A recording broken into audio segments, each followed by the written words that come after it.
guys! Ayan, welcome to my channel! Ayan, nandito tayo ngayon sa ITC. Nagbayad tayo ng water bill after kong hinatid yung anak ko sa school. O, diba? At syempre, nandun din naman yung sundo namin na nagsusundo sa amin ng si Pastor. Kaya ayan, habang nasa school siya, bili muna tayo ng mga biscuits. Ayan, hanap tayo guys ng biscuits. Kasi yung anak ko, hindi ko siya pinapakain ng mga sweets. Try natin tong fita kung magugustuhan niya. Bili tayo ng isa. Kasi dati ito yung pinapabaon ko sa anak niya, sa anak ko yung sumo. Naku, namaga yung lalamunan ng anak ko kasi sobrang tamis kasi niyan.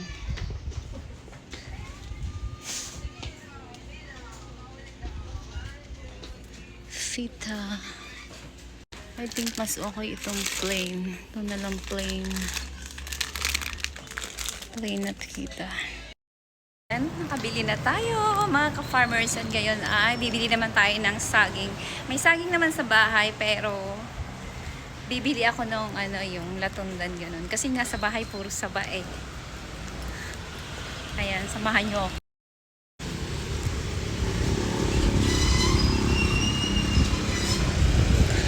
Ayan guys, pag wala si daddy, commute ako ganito. Pasyal, diba? Ayan, mangga. Merong, yung 40 pesos itong kulay green pa and 80 pesos yung hinog. Punta pa tayo doon sa bandang ibaba kasi wala dito sa una kong dinaanan eh. Ayan, dito kayo madalas bumili. Ayan, meron dito. Ayan, dito kayo madalas mamili ng gulay. Ayan, pili tayo ng saging. Aming ampalaya guys, oh.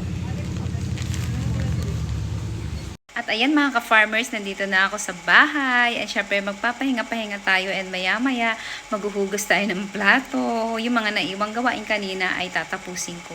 Ayun ang kagandahan sa school nila, pwedeng iwan yung bata. And yung anak ko naman nagpapaiwan. Pero meron pa siya dong ibang classmate na umiiyak. Pero mga ilang din masasanay din yan sila. Yung anak ko sanay naman siya. First day pa lang niya naiwan ko na talaga siya agad sa school. And ayun, safe naman dun guys, pwedeng iwanan ang mga bata. Ayan, grabe ang init. Ayan, tingnan nyo, nilagyan ko siya ng plastic kasi laging may ipot. Ayan, simula nung nilagyan ko, hindi na nag-iipot yung ibon. Dati, ayan, punong-puno, lagi yan siya dyan ang ipot dyan sa ibabaw. Ayan, oh, may marka pa nga doon, hindi natanggal. Ayan, tingnan natin tong kabila. Ayan, wala ding ipot, oh. Kailangan talaga may plastic eh. Ayan, simula nung nilagyan ko ng plastic, hindi na talaga niya iniiputan. Mabuti naman, nakaintindi siya na kaya nilalagyan ay hindi dapat iputan, o diba? At ayan, bibisitahin natin ang aking mga tanim na ampalaya guys. Kaya hindi ako bumibili na ng ampalaya. May ampalaya pa kami sa ref, yung binili ng husband ko noong nakaraan. Dalawa pa yung malalaki. Tapos meron pa kami nito, oh, diba? Mga ilang weeks nang ma-harvest na to, oh. Tingnan mo, ang dami, oh. Ayan, ang lalaki na mga kalabs ng bunga ng tanim ko. Alam nyo, itong bumubunga na to, isang puno lang to. And yung tatlong puno to eh, maliit pa yung iba. Hindi pa namumunga. And tingnan nyo naman, ang laki, oh, ang haba na, oh. Diba, may bulaklak pa. And ayan, oh. Imagine, pag naglakihan yung lahat, ay sobrang dami, guys. Ayan, di mo alam kung paano uubusin yan. And pwede na siguro magbenta. O, diba mga ka-farmers, pag masipag ka magtanim, may aanihin. And tingnan nyo yung mga pipino ko. Ayan, ang daming ng bunga, diba? Nakakatuwa, ang daming bunga. At ayan, ito, oh. Ayan, oh, lumalabas na yung totoo niyang itsura. Ayan, oh. Ayan. Ito din pala, oh. Ayan, oh, nakikita na yung pinakang puno niya. Ayan, oh. Pinakang laman niya sa puno. And yung aking mais, ayan, dahil hindi siya nakakarawan, ayan ang pangit. Alam nyo, purple pa naman tong mais na to. Bulay purple. Ayan yung bulaklak niya, oh. Hindi siya happy dito. Payat siya. Kaya yan, magtatanim din tayo sa farm yan. Mas maganda ang tubo niyan dun. Ayan, ito sitaw. Yan sitaw ko, inaantay ko na lang. Naghalo-halo na sila dyan eh. Ayan yung sitaw. Oh. Naantay ko itong bumulaklak. And ang kulay ng sitaw na to is kulay red. Red siya. Ayan, binili ko yan sa online. Ayan, yung mga similya ko guys, binibili ko lang yan sa online. And ang dami kang mapagpipilian doon. And magta-try din ako ng asparagus. Ang tagal umano ng asparagus. Pero tawag doon yung magkaroon ng sprout, pero yun daw ay pangmatagalan na. Pangmatagalan daw yun, hindi siya tumitigil sa katutubo ng yun yung pinakang hina-harvest doon.